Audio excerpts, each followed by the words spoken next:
Fala galera bonita, tudo bem? Professor Thiago Giovanelli, professor de Física. Pessoal, estou trazendo agora uma questão sobre o tema eletrostática, um clássico de vestibular tradicional, um clássico para quem vai fazer vestibular seriado, por exemplo, PISME 3, tá? Então é muito importante aí você acompanhar a resolução dessa questão. Coloca aí no comentário se você quer ver mais questões como essa, se você quer ver mais questões do tema eletrostática e, claro, fica à vontade para sugerir, tá bom? Olha, essa questão é um dos mais pedidos, tá? É uma das mais pedidas aí quando a gente está fazendo momentos de aula nas salas presenciais, trazendo aí a eletrostática. Essa questão é uma das mais pedidas, uma das mais solicitadas. Então, olha só. Duas esferas idênticas, carregadas com cargas Q de 30 microcoulombs, estão suspensas a partir de um mesmo ponto por dois fios isolantes de mesmo comprimento, como mostra a figura a seguir. Em equilíbrio, o ângulo θ formado pelos fios isolantes com a vertical é 45 graus. Legal. Repara que o texto diz que o ângulo θ é o ângulo formado pelos fios com a vertical. Não é o ângulo formado entre os dois fios. Tanto que a própria figura deixa claro para nós que o ângulo θ é comparado com a vertical. Ok.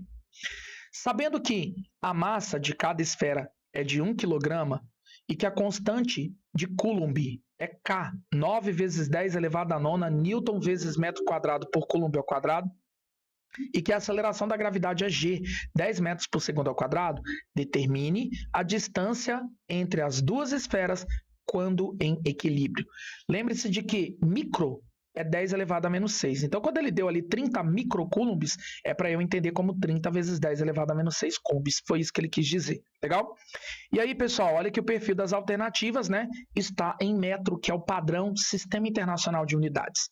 Para que a minha resposta saia em metro, é só manipular todas as equações com os dados no Sistema Internacional, padrão científico. E aí a resposta vai sair da distância também no padrão científico. Legal?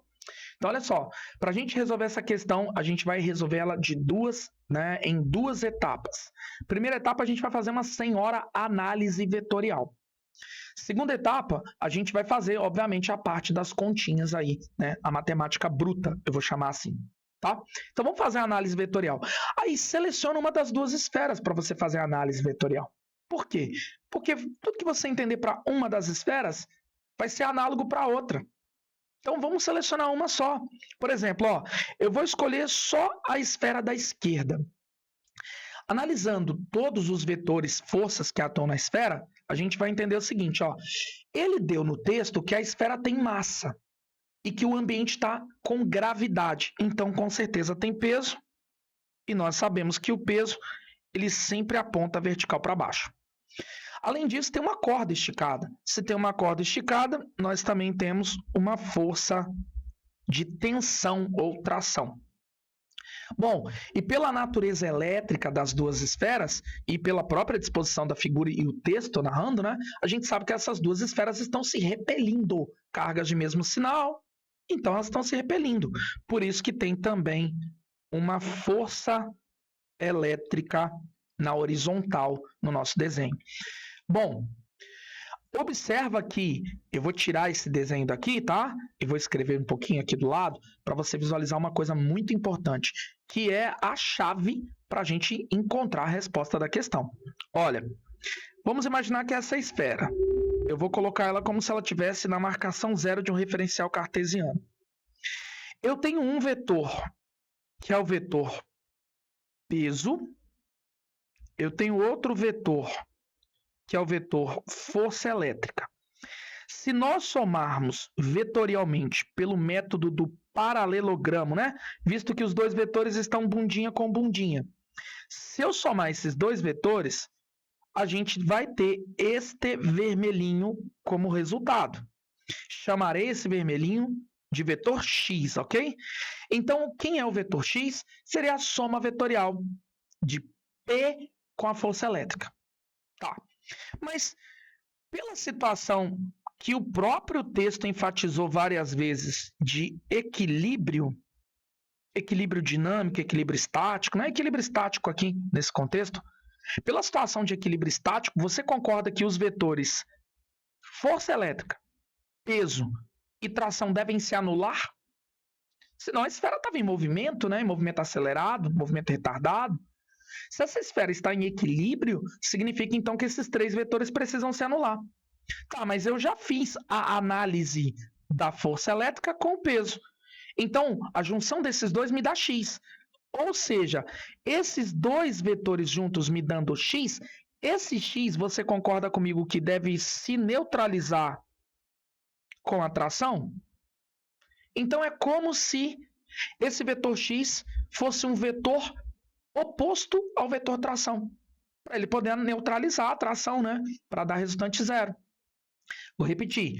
Eu juntei força elétrica com peso, me deu esse vetor x vermelhinho do meu desenho, ok? E esse vetor x, ele já é o resultado de força elétrica com P. E esse resultado x, quando eu juntar com a tração, tem que dar zero para manter a situação de equilíbrio. Entendeu a jogada? Legal?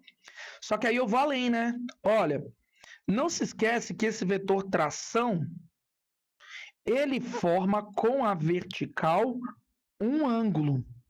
O ângulo que o texto chamou de θ.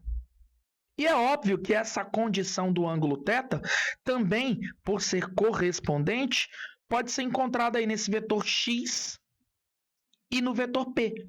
Legal? Então, por isso que eu posso dizer que esse ângulo θ, por ser correspondente, ele também pode ser encontrado entre a conexão de x com o p. E aí agora a gente começa a resolver a nossa questão. Sabendo de tudo isso, né? Ó, vou escrever aqui bonitinho. Sabendo que o módulo da tração tem que ser igual ao módulo do x para que um vetor neutralize o outro, legal? Então, eu vou seguir na minha estratégia. Analisando a disposição desses três vetores, que eu estou destacando aí agora, você viu na sua tela, tá? Eu posso desenhar da seguinte maneira, ó. Vetor P, vetor força elétrica e o vetor que eu chamei de x, ok? Viu o que eu fiz com a força elétrica? Ao invés de botar a força elétrica, ó, bundinha com T, eu desenhei ela aqui, ó, com cabecinha na bundinha do T. Isso não altera nada os dois vetores. Eu só redesenhei em outra posição, não mudou nada, tá? E esse vetor vermelhinho é o x, mas lembra que esse x ele tem que ter o mesmo módulo da tração. E aqui nós temos, né, o tal do ângulo θ. E agora eu posso aplicar a informação tangente, não posso? Porque afinal de contas, ó, tangente do ângulo θ é cateto oposto dividido pelo cateto adjacente, certo? Então, a tangente do ângulo θ vai ser quem? Tangente do ângulo θ, professor, né? Vai ser cateto oposto, é a própria força elétrica, dividido pelo cateto adjacente, que seria o próprio peso. Mas não esquece que ele me deu o ângulo θ. Ele disse que o ângulo θ, ó, ele falou no texto da questão, o ângulo era de 45 graus. E nós já sabemos das tabelinhas de trigonometria da vida, né, que tangente de 45 é igual a 1. Então, eu vou usar essa informação, olha, a partir daqui. 1 é igual a força elétrica dividido pelo peso. Multiplica o cruzado. O que a gente vai descobrir, então? A gente vai descobrir que o peso tem que ter o mesmo valor da força elétrica. Agora, vamos lá, né? Peso a gente sabe calcular. É massa vezes gravidade. Força elétrica para partículas, né? Corpos pontiformes, objetos pontiformes pontuais, é K, Qzão, Qzinho, dividido pela distância ao quadrado. Não é assim? Só repetir aí a formulinha da lei de Coulomb. E aí agora a gente vai começar a resolver, né? Esse D ficou bem feio, né? Vou dar uma melhoradinha nele, ó. D quadrado. Então, agora nós vamos atribuir os números, tá? Ó, os números. Lembra que ele deu pra gente o valor da massa? A massa da partícula valia 1 kg. Gravidade ele também deu, ó. valendo 10.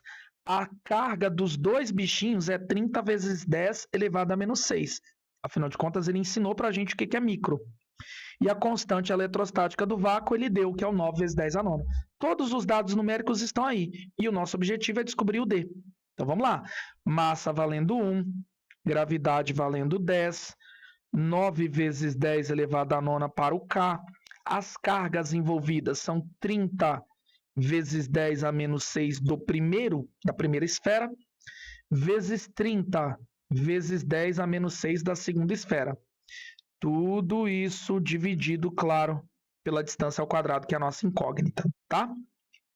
Bom, já vou começar a multiplicar a cruzada aqui, ó. E aí nós vamos ficar com d ao quadrado é igual a, lá em cima, ó. Vou só multiplicar os termos numéricos, o 9, o 30 e o 30. Legal? Então, vou repetir, na verdade, né? Para facilitar a minha vida. 9 vezes 30 vezes 30. E agora eu vou trabalhar com as potências. Ó, só as potências agora. 10 a nona com 10 a menos 6 com 10 a menos 6. Multiplicação de potências na mesma base. Repete a base e soma os expoentes. Então, base 10, somando todos os expoentes, vai dar menos 3. Ok? E aí, embaixo, lembra que eu peguei o 1 vezes 10 e joguei para baixo. 1 vezes o 10. Então, olha, para facilitar a nossa vida, vou cortar esse zero com esse zero do 10. Sobra, então, para a gente, né? O d quadrado igual a, lá em cima, 9 vezes 30. 9 vezes 3 vai dar 27. Vezes o 30, 270, não é isso? Então, vamos fazer assim, vou melhorar. 9, opa, quase fugiu aqui, né? Ó, 9, vou repetir, o 3 vezes o 30 vai dar 90, vou manter o 10 elevado a menos 3, embaixo é 1, não preciso fazer essa conta. E aí a gente sabe que 9 vezes 90 vai dar 810 vezes 10 a menos 3. Vamos transformar esse 810 vezes 10 a menos 3 para número corrido, né? Desloco a vírgula 1, 2, 3 vezes. E isso é a mesma coisa que 0,81. Só tirei aquela potência enjoada de base 10 dali, tá? E agora a gente vai fazer, né, o esqueminha da raiz quadrada. Então, D seria a raiz quadrada de 0,81. Quem é o nosso D, então? 0,9 metros. Observa que a minha resposta sai em metro, porque eu trabalhei com todos os dados do Sistema Internacional, SI. Por isso que a melhor alternativa para a gente marcar nessa questão é a letra B de bola. Galera, questão muito inteligente. Ó, vou passar aqui mais um pouquinho para você fazer o print aí na tela, caso você queira. Ó. Olha que bacana. Gente, essa questão ela é muito inteligente. E vou te contar, hein? Eu, se fosse você, pegaria e resolveria ela novamente, tá? Então, pega e refaça a resolução do seu modo aí, no seu caderno, numa folha de papel ou alguma coisa do tipo, tá bom? Porque ela é um clássico de vestibular e entendendo o processo de resolução para essa questão vai te abrir a cabeça para resolver outras com a mesma pegada. Legal? Galera, coloca aí no comentário se você gostou desse vídeo. Compartilha, lógico, esse vídeo com seus amigos e, claro, continua sempre seus estudos. Valeu!